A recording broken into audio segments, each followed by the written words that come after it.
Hey guys, this is your Jumba. Welcome back to the channel.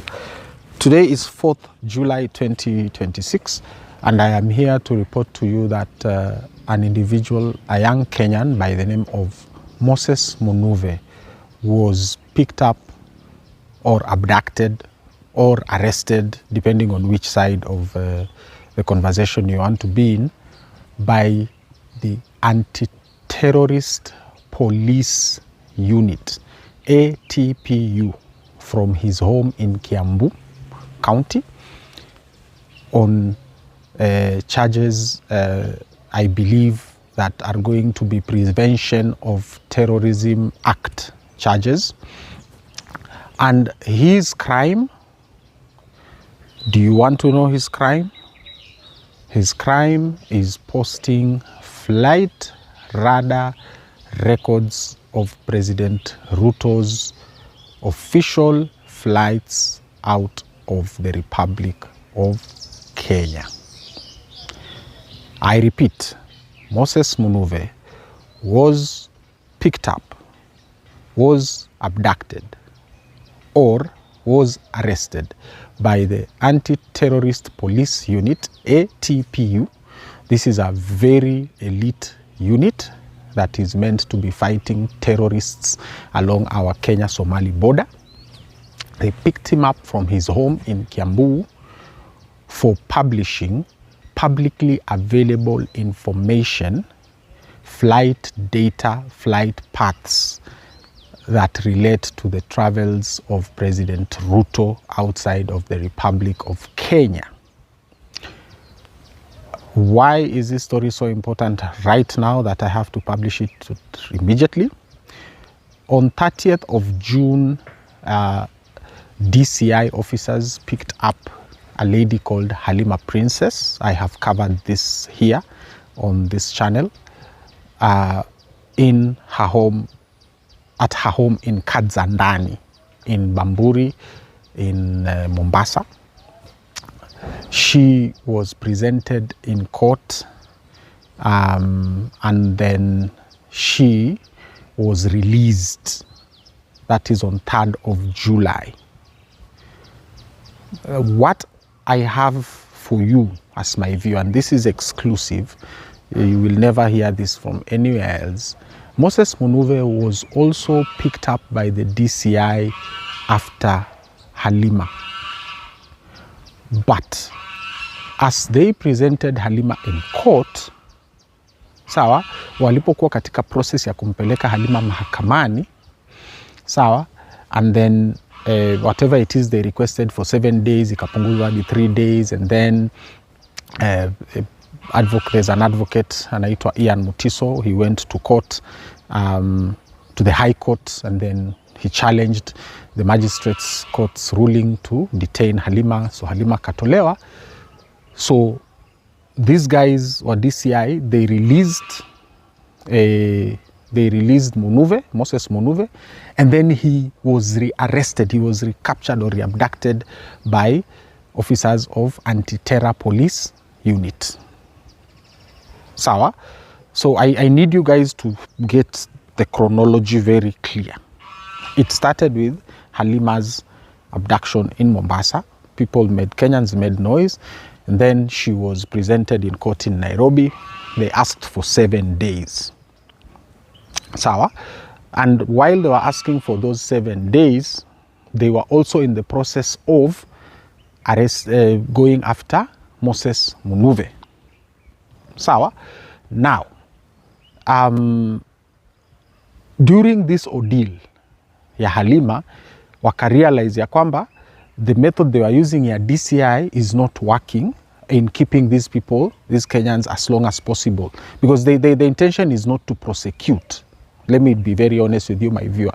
The intention is not to prosecute and find these people guilty of committing a crime, because if the information is public, what is the crime in publishing it on your Twitter or your Facebook or your TikTok page?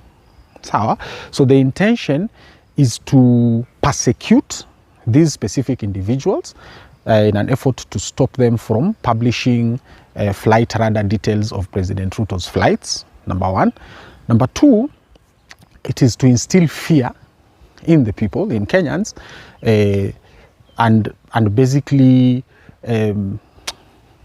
you know, ni kuingiza wananchi taifa zima uoga. The whole idea of these abductions, these arrests, you know, all these things that are being done by DCI, ATPU, NIS and other outfits, National Police Service and other security agencies, the whole idea is to instill fear into the people. Sawa, like ni kukomeshana, and that is President Ruto's, and the whole thing, like everything, I say this all the time, like the whole fight is just because of Dubai. Him to be able to go to Dubai without being questioned, sawa, and him to be able to go to Dubai using equipment, airplanes, sawa, that Kenyans must have full knowledge of who is funding them, sawa, who is paying for the charters, sawa, and what kind of procurement process was used to get for him to take these airplanes. He is the president of the Republic of Kenya. Kenyans have a right. This information must be public. So why is President Ruto fighting so hard, persecuting young Kenyans who are just doing a simple job of publishing publicly available information on Flight Radar 24? All this information is flying on the screen right now as you watch this. So Moses Munuve is now in the hands of ATPU. He's going to be presented at Kahawa Law Courts on the Monday, 6th of July. Monday, 6th of July, and he is going to be charged under the Prevention of Terrorism Act. Already there are lawyers who are on this case as we speak. I am going to keep my ear on the ground. I'm going to make sure that you, my viewers of Mabili Mogodi TV, are the first to know the developments of this case. But like I'm saying, it is very simple. Shida ni moja tu. There's one alleged criminal who does not want the people knowing when he is going to Dubai. They do not want to know, he does not want the people knowing how he is going to Dubai, who owns the plane he is using, who is paying for it, what is being carried inside that airplane on his way to Dubai. I mean, these are the simple questions for Kenyans, like huyu mtu ni nini hii anataka kuficha?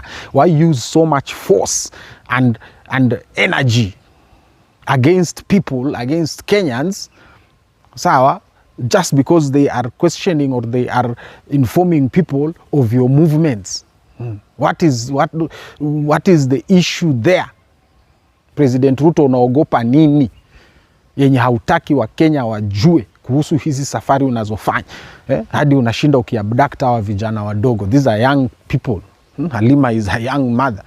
Moses Munuve is a young Kenyan, mostly hustling here in Kiambu County. Ni nini hiyo unaficha sana wewe mzee? What are you hiding? Going after people like this, destroying their lives, destroying their families. What is this about you? Lakini wewe mtu, huyu mtu ametumwa nini lakini? My viewer, we need to discuss. What has this person been sent? Why does he hate Kenyans this much? Why is it that he is so ready to use violence against Kenyans this much? Ni nini inasumbua lakini na huyu mtu?